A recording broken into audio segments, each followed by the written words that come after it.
한 걸음 한 걸음 흔들리며 상승하는 비트코인. 그 기세는 멈추지 않으며 매매 타이밍이 하시슈로 떠오르고 있다. 희소성 있는 암호화폐는 상승 잠재력이 매우 크다. 비트코인은 10만 달러를 돌파해도 아직 정점이 아니다. SEC 의장 게리 갠슬러가 사임을 발표했다. 과연 트럼프가 선택한 새 수장은 누구일까? 어린이가 밈코인으로 큰 돈을 벌다 청산하며 커뮤니티의 분노를 사다. 규제의 길이 글로벌 암호화폐 경쟁의 주된 흐름으로 영국은 2025년 암호화폐 규제 프레임워크를 발표할 예정이다. 황관문이 WSL에 합류하며 홍콩의 암호화폐 금융 지도에 새로운 강자가 등장. 암호화폐로 세계를 재측정하고 24시간 부의 패스워드를 손에 넣어 함께 천천히 부자가 되어 봅시다. 11월 22일 금요일 비트코인TV 한국어 채널 마이클입니다. 우선 먼저 재능, 자본, 꿈의 비약을 슬로건으로 하는 MFT가 후원하는 24시간 코인 시장 데이터 헤드라인을 살펴보겠습니다. 비트코인은 강하게 흔들리며 이미 98,000달러를 안정적으로 넘어섰고 상승 슬라이드를 시작했습니다. 11월 18일 89,000달러 이하로 조정될 때 고가칩이 순간적으로 확산되며 저가칩이 기회를 잡아 상위에 올랐고 시장 상승을 자신있게 지원했습니다. 19일에 칩 정리 전투를 거쳐 시장 주력은 가격을 9만 달러 부근으로 안정시켰습니다. 21일과 21일 흔들리는 시장은 계속해서 상부를 청산하고 지지선을 9만 3천 달러로 밀어 올리려고 했습니다. 현재 비트코인은 한 걸음씩 상승하며 목표를 10만 달러로 직시하고 있으며 순조롭게 11만에서 12만 달러 범위로 돌입할 수 있습니다. 비트코인이 연속으로 전고점을 돌파하면서 투자자들이 가장 궁금해하는 것은 언제 사야 하고 언제 팔아야 하는가입니다. 중요한 지표인 MVR 비율은 실현 시가 총액 비율로 일반적으로 꼭대기와 바닥을 판단하는 데 사용됩니다. 역사적 데이터에 따르면 이 지표가 3.75를 초과할 때 강세장의 고점이 보통 나타납니다. 현재 MVR 비율은 2.7에 가까워지고 있으며 상승 추세를 보이고 있습니다. 또한 장기 보유자가 매일 약 15천 비트코인을 매도하고 있는 점도 주의해야 합니다. 장기 보유자가 다시 활발해지고 코인 소각 일수의 60일 이동 평균이 1,500만 코인일을 돌파해 2,000만 코인일에 도달하면 시장의 정점에 가까워지고 있을 가능성이 있습니다. 비트코인의 S2F 비율은 희소성을 측정하는 중요한 지표로 가격을 예측하는 신기이기도 합니다. 반감기 메커니즘의 영향으로 S2F는 재고와 연간 생산량의 비율을 통해 희소성을 나타내며 비율 값이 높을수록 현재 시장에서 비트코인 재고가 신규 공급량을 훨씬 초과해 희소성이 강해지고 가격 잠재력이 큼을 의미합니다. 현재 이 비율은 237만 3,228.54로 급상승했으며 비트코인 가격은 아직 이 모델의 예측 이론 가치에 완전히 따라잡지 못했습니다. S2F 모델은 학계에서 논란이 많지만 현재 상승 국면에서는 비트코인의 중장기적인 상승 이론적 지지를 제공하고 있으며 그 잠재력은 무시할 수 없습니다. 좋아요와 구독 부탁드립니다. 24시간 내 암호화폐, 블록체인, 채굴 시장의 최신 동향을 정리해 드립니다. 미국 증권거래위원회 SEC 의장 게리 갠슬러는 2025년 1월 20일에 퇴임할 것이라고 최근 발표했습니다. 이날은 트럼프의 취임식과 정확히 일치합니다. 이 소식이 전해지자 암호화폐 강세론자들은 마치 강세장이 조기 도래한 것처럼 열광했습니다. 연방기관의 지도자가 새로운 정부가 들어설 때 퇴임하는 것은 관례이지만 흥미로운 점은 갠슬러의 임기는 원래 2026년까지였다는 것입니다. 불행히도 그는 강적을 만났습니다. 트럼프는 이미 취임 첫날에 암호화폐 회의론자로 유명한 이 의장을 해임하겠다고 언급한 바 있습니다. 갠슬러의 퇴임 시기는 그의 규제 정책보다 더 정확한 것 같습니다. 또한 블룸버그 통신에 따르면 트럼프의 팀은 백악관에 암호화폐 정책을 전담할 새로운 직책을 신설하는 방안을 디지털 자산 업계와 논의 중입니다. 최근 암호화폐 동맹들이 트럼프의 개인 클럽인 마라라고로 몰려들어 그곳에서 진행 중인 인사 논의에 참여하고 있습니다. 전 코인베이스 및 바이낸스 미국의 고위 임원이었던 브라이언 브룩스가 SEC 의장 후보로 급부상하고 있습니다. 소식에 따르면 브룩스는 화요일에 트럼프 팀과 만나 심도 있는 논의를 펼쳤습니다. If you think about the history of financial scandals recently, the London whale trade, the mortgage crisis, things like that, all of those things at some level were examples of where human trusted parties are fallible or even potentially criminal. But technology is technology. It isn't criminal. It has no motive. It's not looking to make more money. It just balances accounts. That's why crypto ultimately is solving a 1,000-year financial problem, and it will supply the trust that has been lacking. 크라켄의 CEO 제시 파웰은 이에 대해 강력한 지지를 표명했습니다. 그는 브라이언 브룩스가 암호화폐 시장에 대한 깊은 이해를 가지고 있을 뿐만 아니라 SEC의 임무와 권한 범위에 대해서도 잘 알고 있다고 생각합니다. 현재의 SEC는 이미 심각하게 궤도를 벗어났다고 하며 이는 미국 기업과 시장에 큰 피해를 주고 있다고 언급했습니다. 파웰은 브룩스가 취임하면 미국 시장이 다시 흥미로워질 것이며 더 많은 혁신과 활력을 가져올 수도 있다고 믿고 있습니다. 브라이언 브룩스는 트럼프 첫 임기 동안 통화감독청장을 역임했으며 바이낸스 미국 CEO를 잠시 맡은 후 채굴 회사 비트퓨리의 CEO로 합류했습니다. 그가 SEC 의장에 취임하면 암호화폐 업계는 업계 규칙에 익숙한 지도자를 맞이할 것입니다. 트럼프가 당선된 이후 비트코인은 이미 40% 이상 상승했으며 백악관 권력 이양기의 완화로 시장 긴장감이 줄어들었습니다. 또한 연준은 11월에 금리를 25베이프 인하하여 유동성이 증가함에 따라 비트코인 수요를 높였습니다. JP모건은 12월에 추가 금리 인하를 예상하고 있으며 내년 1분기에는 자산 축소를 종료할 것으로 보입니다.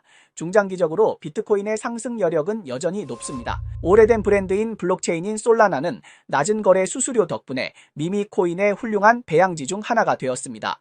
그 생태계 플랫폼인 폼도프는 투자자들의 미미코인에 대한 열정을 파고들어 한 클릭으로 코인을 발행할 수 있는 기능을 제공할 뿐만 아니라 8월 말에는 스테이지스 라이브 방송 기능을 출시하여 발행자가 사용자와 실시간으로 소통할 수 있게 했습니다. 미미코인으로 하루 수만 달러를 벌었다는 이야기는 드물지 않지만 한 초등학생 또는 중학생으로 추정되는 사람이 여러 개의 미미코인을 발행하고 5만 달러 이상을 한 번에 수확한 경험은 여전히 사람들을 놀라게 하며 커뮤니티에서 큰 논란을 일으켰습니다. 이제 이 사건의 전말을 살펴보겠습니다. 어제 팜돈펀 플랫폼에서 라이브 방송을 진행한 10살 정도로 보이는 한 소년이 토큰 QNT를 발행했습니다. 토큰의 시가총액이 60만 달러에 가까워졌을 때 그는 즉시 매각하여 29,600만 달러의 수익을 얻었습니다. 같은 방식으로 그는 다른 두 개의 토큰 루시와 소리에서도 큰 성과를 올려 총 54,000 달러를 벌었습니다. 그러나 이 소년의 자신감 넘치는 태도는 반감을 샀습니다. 라이브 방송 중 그는 투자자들을 비웃고 심지어 부적절한 제스처를 보였습니다. 매각 후 쿼안트의 시가총액은 하락하기는커녕 오히려 상승하여 최종적으로 8억 달러에 도달했습니다. 이 소년은 400만 달러의 잠재적 수익을 눈앞에서 놓쳤으며 이는 심각한 교육 비용이라고 할 수 있습니다. 소년이 라이브 방송에서 코인을 매각한 일이 투자자들의 보복 심리를 자극했고 그의 주소, 학교, 친척의 SNS 계정까지 인육 검색이 이루어졌고 친척의 SNS 계정에서는 괴롭힘을 당했습니다. 더 황당한 것은 커뮤니티가 그의 가족의 얼굴 사진을 토큰화해 Pump the Fun에 게시했다는 것입니다. 이로 인해 사이버 괴롭힘의 위험이 잠재되어 있습니다. 어른인 저조차도 미미코인의 급등과 급락이 주는 감정적 충격을 이해하지만 미성숙한 아이에게 미칠 영향은 상상할 수 있습니다. 이는 그들의 돈에 대한 가치관을 왜곡시킬 뿐만 아니라 그들의 미래에 깊은 영향을 미칠 수 있습니다. 미미코인 시장은 겉보기에는 활기차지만 사실상 온체인 제로섬 게임이며 대부분의 개미 투자자들은 결국 수확당하는 운명에 처하게 됩니다. 투자자들은 리스크를 인식하고 무모한 이익 추구를 피해야 하며 그로 인해 큰 대가를 치르지 않도록 해야 합니다.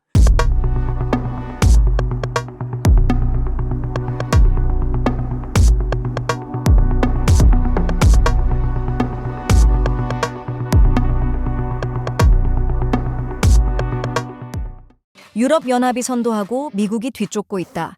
영국은 암호화폐 규제의 선두주자가 될 수 있을까? 갈락시 대기업이 홍콩에 상륙.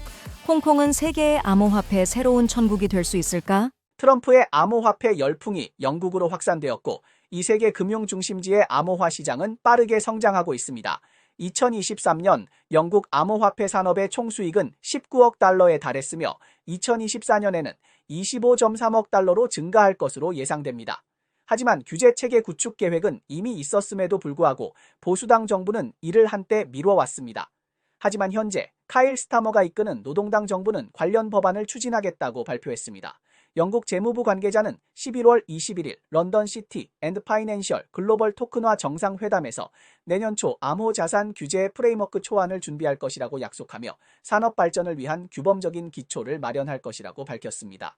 영국이 곧 발표할 암호화 규제 프레임워크는 스테이블 코인, 스테이킹 서비스, 암호화폐 자체 등 여러 중요한 분야를 포함할 예정입니다. 그 중에서도 스테이블 코인 규제가 핵심이 될 것입니다. 스테이블 코인의 사용 시나리오가 기존 결제 규제와 다르기 때문에 2023년 10월에 관련 논의 문서를 발표한 이후 영국은 스테이블 코인 법안을 준비해 왔습니다. 새로운 프레임워크는 잉글랜드 은행과 결제 규제 기관에 금융 서비스 및 시장법 FSMA에 따라 스테이블 코인 발행자 및 관리 서비스 제공자를 감독할 권한을 부여하여 리스크를 효과적으로 예방하려고 합니다. In the European Union, and the UK is hoping to do something similar. So it has been looking at the EU for some inspiration. A lot of people have been saying that. We've been covering that as well. But the UK isn't one to sort of push itself to try and beat anyone at any race. I think it's trying to go at its own pace and it's rather focusing on being right than being first. 또한 영국 정부는 스테이킹 서비스의 법적 지위를 명확히 하여 집합 투자 계획으로 잘못 분류되는 것을 피하고 스테이킹 활동이 소비자에게 미칠 수 있는 리스크에 주목하며 일부 스테이킹 활동을 금융 촉진, 관리, 대출 및 중개 등 기존 규제 프레임워크 아래에서 관리할 계획입니다. EU의 미카 규제가 연말에 시행되면서 규제의 확실성이 높아지고 트럼프 정부의 암호화폐에 대한 적극적인 지지가 이어지는 가운데 영국의 암호화 산업에 대한 매력은 점차 감소하고 있습니다. 이번에 발표되는 전면적인 암호화 규제 프레임워크는 영국의 발전의 기회와 도전을 가져오며 동시에 전 세계적으로 참고가 될 수 있습니다. 암호화 규제가 안정성과 혁신 사이에서 어떻게 균형을 이룰 것인지는 앞으로의 중요한 관찰 포인트입니다. 이전에 영국 정부는 7월에 새로운 규제를 제정할 것이라고 약속했으나 이를 이행하지 않았습니다. 현재 노동당 정부의 유일한 조치는 9월에 NPT, 암호화폐, 탄소 크레딧을 자산으로 정의하는 법안을 제출하여 법적 지위를 명확히 하는 것입니다. 최근 홍콩 재무국이 연말까지 여러 개의 가상자산 라이선스를 발급할 것이라고 발표한 바 있습니다. 이 움직임은 두 번째로 큰 스테이블 코인인 USDC의 모회사인 서클을 끌어들이는 데 성공했습니다. 그 후 홍콩은 일련의 조치를 취했습니다. 가상자산 지수 시리즈를 출시하고 아시아에서 비트코인과 이더리움의 기준 가격을 제공하는 것 외에도 홍콩 재무국은 놀라운 속도로 가상자산 라이선스 발급 작업을 다음 단계로 추진했습니다. 최근 홍콩 재무국의 쉬정휘 씨는 홍콩 정부가 올해 내로 입법회에 규제 초안을 제출해 홍콩의 법정화폐 스테이블 코인 발행 업무를 완비할 것이라고 밝혔습니다. 그는 홍콩이 가장 빠른 속도로 관련 법률을 완비하고 있으며 2025년에는 관련 법률에 대한 두 번째 공공의견 수렴을 진행할 예정이라고 말했습니다. 또한 홍콩 재무국 장관인 진무파 씨는 최근 열린 2024 홍콩 핀테크 주간에서 정책 선언을 발표하며 홍콩이 기술 금융에 대한 강력한 지원을 하고 있다는 점을 강조했습니다. Our latest figures tell the vibrancy of our ecosystem. At present, we house more than 1,100 fintech and Web3 companies, an increase of about 15% from the figure last year. Many of these companies are coming from outside Hong Kong.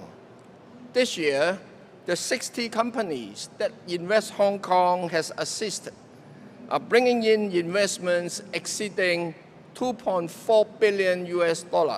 이 홍콩 속도는 서클을 끌어들였을 뿐만 아니라 디지털 금융 서비스 회사 갤럭시도 매료시켰습니다. 갤럭시 팀은 X 플랫폼에서 공식적으로 홍콩 시장으로의 사업 확장을 발표했습니다.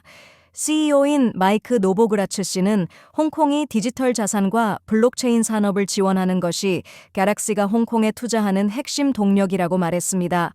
그는 또한 홍콩의 발걸음을 따르지 않고 혁신을 늦추는 기업은 시대에 뒤처질 수 있다고 단언했습니다. 갤럭시의 참여는 홍콩의 디지털 금융 생태계에 새로운 활력을 불어넣을 것입니다. 중국의 암호화폐는 홍콩을 보고 있다는 말이 자주 나오지만 홍콩은 무엇을 보고 있을까요? 아마도 디지털 포트를 봐야 할 것입니다. 기술과 금융 기업을 위해 설립된 비즈니스 센터인 디지털포트는 지난 16개월 동안 120개 이상의 기업을 새롭게 유치했으며 그중 블록체인 기업만 해도 270개 이상에 달하고 있습니다. 이들 기업은 중, 한, 일, 미, 영, 캐나다, 독일, 인도 등 다양한 국가에서 활동하고 있습니다. 이렇게 보면 마치 두바이처럼 느껴집니다. 홍콩의 암호화폐 사업에 대해 어떻게 생각하시나요? 홍콩이 두바이를 능가할 수 있을까요? 아니면 내륙의 규제가 풀릴 가능성이 있을까요? 댓글에서 여러분의 생각을 들려주세요. CME 연준 워치에 따르면 연준이 12월까지 현재 금리를 유지할 확률은 44.1%, 누적 25 베이스 포인트 금리 인하 확률은 55.9%입니다. 뉴욕타임스에 따르면 트럼프의 소셜미디어 회사는 최근 트루피라는 이름의 암호화폐 결제 서비스를 출시하기 위해 상표를 신청했습니다. 벽에 테이프로 붙인 바나나 예술품이 뉴욕 소더비 경매에서 624만 달러에 낙찰되었습니다. 머스크는 예술품이 종종 돈 세탁 및 탈세에 사용된다고 말하며 이것이 표면상의 불합리성을 상당 부분 설명한다고 언급했습니다. 소식통에 따르면 애플은 오픈 AI의 챗GPT 및 기타 음성 서비스보다 더 강력한 대화 능력을 가진 시리 디지털 어시스턴트를 개발 중입니다. 블룸버그의 수석 ITF 애널리스트 에릭 발춘한는 비트코인 업계의 오늘 종합 거래량이 700억 달러를 돌파하며 어제 기록을 깼다고 언급했습니다. 네, 이상이 오늘 방송의 주요 내용입니다. 저희 채널은 주로 암호화폐, 블록체인, 채굴 업계에